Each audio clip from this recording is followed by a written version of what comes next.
warahmatullahi wabarakatuh. Saya Dr. Tony, ya panitia publikasi dari PABI dan KONAS di Jakarta di Hotel Shangri-La. Hari ini kita kedatangan tamu yang sangat spesial, Prof. Toar dari FKUI RSCM, menjadi salah satu tokoh yang sangat senior di dunia bedah ya Prof ya. Dan mungkin Prof ada tanggapan tentang acara PABI ini karena jumlah antusiasme yang datang hari ini kan cukup banyak Prof. Mungkin ada pesan dan kesan lah selama melihat perkembangan PABI ini dari awal sampai sekarang sudah melakukan beberapa kali KONAS dan P2B2. Mungkin ada masukan Prof untuk perbaikan dan untuk pengembangan ke depan. Silakan Prof. Oke, pertama-tama tentu saya senang ya dan sebenarnya bangga pada profesi yang kita tekuni ini. Dan memang kita semua berawal kan dari profesi bedah umum ya. Betul Prof. Dan sebenarnya saya selalu melihat bahwa karena tugas saya ya adalah bagaimana kita selalu meningkatkan mutu pelayanan. Dan tentu mutu pelayanan yang baik itu didasari oleh satu pengetahuan tentang keilmuan bedah yang baik dan mumpuni serta yang recent begitu ya. Jadi yang saya melihat bahwa topik-topik yang selalu disampaikan memang topik-topik yang selalu menantang dan selalu mencari suatu latar belakang ilmiah yang benar. Jadi bukan hanya sesuatu yang ya seperti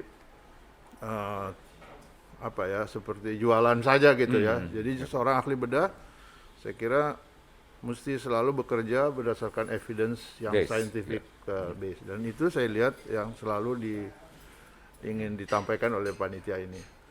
Bahwa banyak tantangannya saya kira ya itu terjadi di mana-mana ya, tetapi kalau kita sudah mulai dan itu akan menjadi satu hasil yang baik. Jadi usul saya memang ini harus dilakukan, dan pada akhirnya yang penting sebenarnya saya kira tugas profesi ini kita semua terakhir itu satu riset tentang performance kita lah ya, bukan untuk mencari kelemahannya, tapi ya justru mencari bagaimana kita nanti memperbaikinya. Jadi di mana ada pelayanan-pelayanan kita yang tadinya tidak optimal, nah dengan survei ini saya kira ini kita bisa mendapat data supaya terjadi perbaikan. Tapi saya senang bahwa profesi ini sudah mulai dari beberapa kali yang lalu juga melakukan suatu pertemuan mencari basis-basis ilmiah yang bisa menunjang pelayanan kita ke depan. Baik Prof, kemarin juga kami sudah melakukan banyak sekali workshop untuk menambah kompetensi dari bedah umum.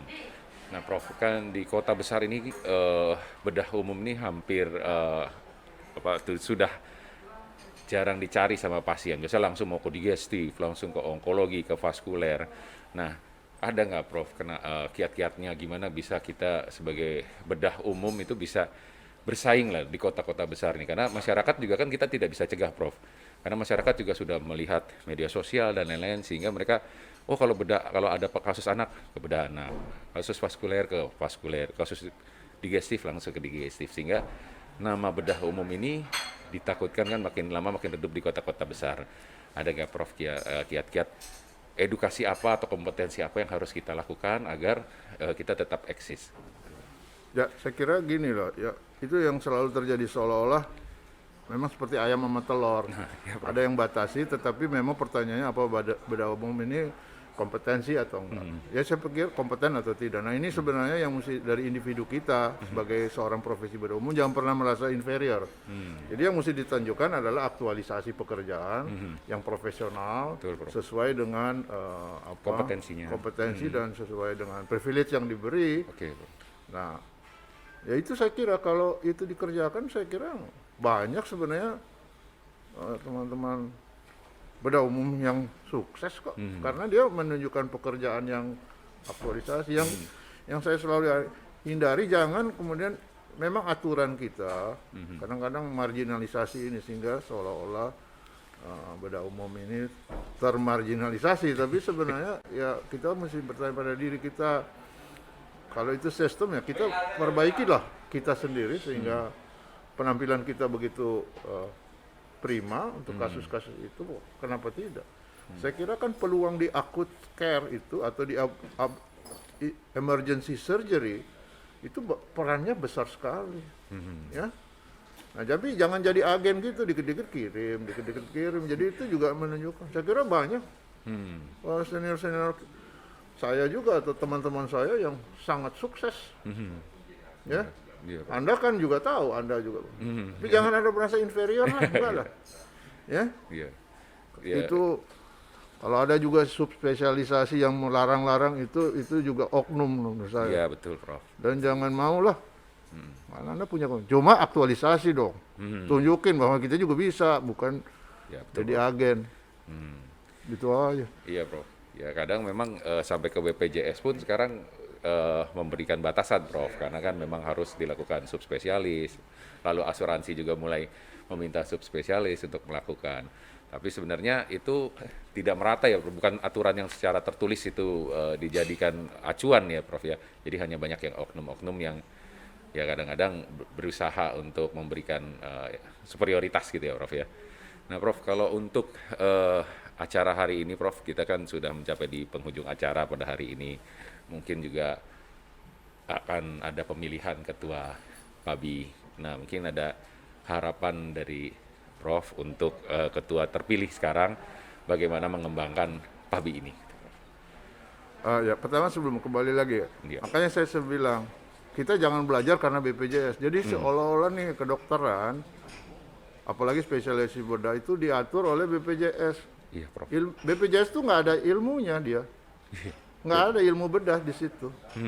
Tapi kita jadi kerja jadi ahli bedah untuk men-serve BPJS. Ini saya kira pandangan yang keliru. Ini yang mesti diluruskan, ya.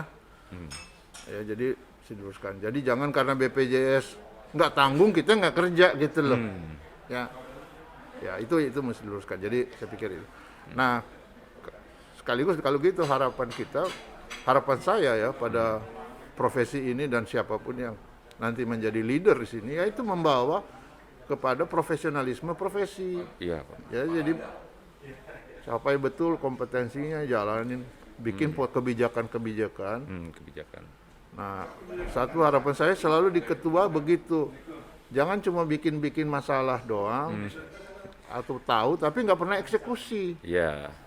Jadi ketua terpilih bikinlah eksekusi. Harus lebih banyak aksi ya, Prof. Aksi langsung jadi jangan cuma doang. NATO. Saya kira semua kita ini kalau nama masalah kita udah tahu. Iya. Tapi you like to do it or not? Iya, Prof. Bahwa itu tidak selalu menyenangkan semua pihak. Ya, betul, Prof. Ya sudahlah. Tapi untuk itu Anda sebagai leader dipilih karena tanggung jawab Anda di situ. Harus berani take the risk ya, Prof. Ya. Bukan cuma Kan jabatan. udah jadi ahli bedah biasa bekerja dengan resiko. Iya. Semoga Baik. sukses. Terima kasih, Prof, udah datang ke podcast ini, udah datang ke acara ini, support terus PABI. Mudah-mudahan ke depan bisa berjalan sangat lancar dan ditunggu kehadirannya lagi di acara-acara mendatang. Terima kasih, Prof. Terima kasih. Selamat pagi. Ya, pagi.